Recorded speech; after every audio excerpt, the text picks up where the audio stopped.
The midnight air hung thick with anticipation in Willow Vale, a rustic enclave nestled along the rugged foothills of eastern Idaho. On a crisp October night in 2024, I stood in my yard, heart pounding, as a 100-ton crane's arm loomed against the starlit sky, its cables poised over my neighbor's driveway. 20 feet above, my cabin's roof, reinforced by my grandfather's foresight, awaited its bizarre cargo. Brenda Walsh's gleaming Mercedes SUV, about to become the centerpiece of the most audacious HOA takedown in history. Brenda, the 56-year-old HOA president of Pine Crest Meadows, had screamed herself hoarse when she spotted her car airborne, her silk robe flapping as neighbors gawked. She'd spent months trying to steal my grandfather's cabin with a barrage of fines and fake violations, oblivious to the trap he'd engineered before his death. I'm Ethan Carter, 34, a carpenter who moved into this family heirloom after a messy divorce, seeking solace in its weathered timbers. Instead, I found myself at war with a suburban tyrant, and tonight, with a crane, a live stream, and a crowd of fed-up neighbors, I was executing my grandfather's master plan to end her reign. For months earlier, I'd rolled into Pine Crest, my pickup packed with boxes, the cabin's familiar scent of cedar and machine oil wrapping me like a memory of my grandfather, Samuel Carter. He'd built this place in the 1950s, a sturdy retreat before HOAs sprouted like weeds, his engineer's mind etched into every beam. His leather journals lined the workshop, filled with precise sketches and calculations I'd once thought were just his quirks. Now, I saw them as battle plans. Brenda showed up on day 3, her tailored blazer and pearl necklace screaming authority, a store-bought pie in hand, her smile as cold as the mountain breeze. "Welcome, Marcus Reed," she said, eyeing my cabin like it was a blight. "I'm Brenda Walsh, HOA president. We're thrilled to have fresh faces." Her tone suggested fresh meant prey. She lingered, probing my plans, her gaze lingering on the hand-carved shutters, the stone chimney Samuel hauled rock by rock. "We have standards here," she added, handing me a thick rulebook. Just a little reading. 3 days later, a note appeared in my mailbox. Friendly reminder: mailboxes must be slate gray or charcoal. Yours is ash gray. The cheerful exclamation point grated, and I couldn't spot the difference, but I shrugged it off. Then came a $75 fine for grass half an inch too tall, my first taste of Brenda's iron fist. Trouble escalated when my roof sprang a leak after a brutal spring storm. Water stained my bedroom ceiling, so I climbed up with tools, peeling back shingles to save the frame. A camera clicked below Brenda. "Phone out," snapping like a detective. "Got architectural approval for that," she called, her voice dripping with glee. I explained the urgency, the spreading damage, but she smiled, typing notes. "Rules are rules. Structural changes need committee review plans, hearings, weeks." She demanded I restore the damaged shingles, fining me $1,200 for unauthorized modifications. Water dripped into a bucket as I read her cease and desist, rage simmering. This wasn't about standards, it was war on my grandfather's legacy. The HOA meeting, held in a sterile community center, was a masterclass in tyranny. I brought photos, contractor quotes, proof the leak would ruin the cabin. Brenda, flanked by her board, smiled like a predator. "Rules prevent chaos," she lectured, flashing doctored photos claiming I'd used unapproved asphalt shingles, not the cedar shakes from 1964. My grandfather switched to asphalt in the 80s, but Brenda dismissed it. No HOA approval, so cedar's the baseline. The board, cowed except for Secretary Clara Monroe, voted 4-1 against my repairs. Clara's lone yes earned Brenda's glare, sharp as a blade. Outside, Amos Tate, a 76-year-old retiree and Samuel's old friend, pulled me aside. "Brenda's got a grudge," he said, leaning on his cane. "Her dad lost a land fight to your grandfather in the 70s, cost him 2 lots. Brenda was a kid, but she worshipped her old man. When Samuel died, she thought the cabin was hers to claim. You're in her crosshairs." Amos's words clicked. Brenda's fines weren't random, they were vengeance. Days later, a certified letter arrived. A $12,000 lien for accumulated fines, grass, trash cans, a wheelbarrow left out threatening foreclosure in 30 days. Brenda's next blow targeted Samuel's workshop shed, demanding its demolition as a safety hazard. No permits on file.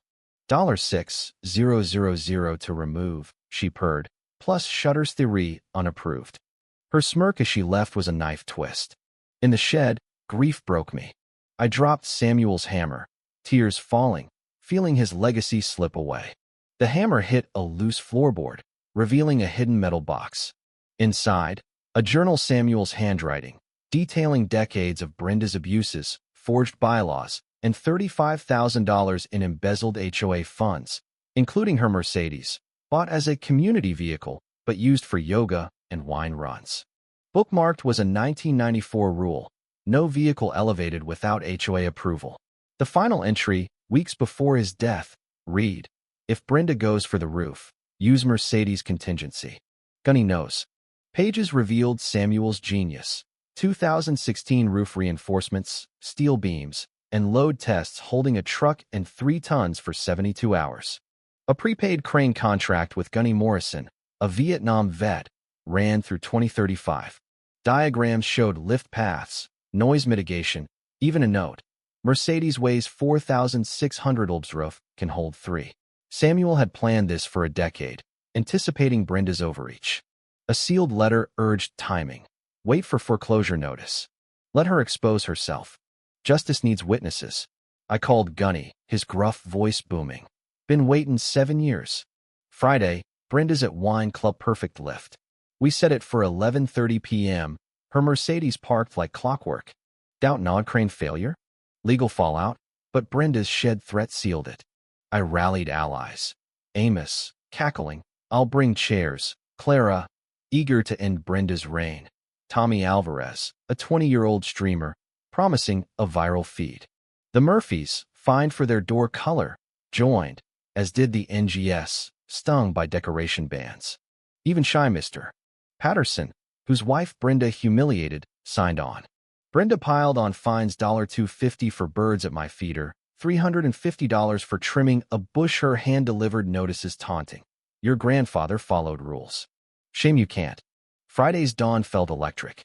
Brenda's final notice: shed demolition. Monday lit the fuse. Tommy teased his 15,000 followers. Roof Mercedes, tonight's gonna break the net.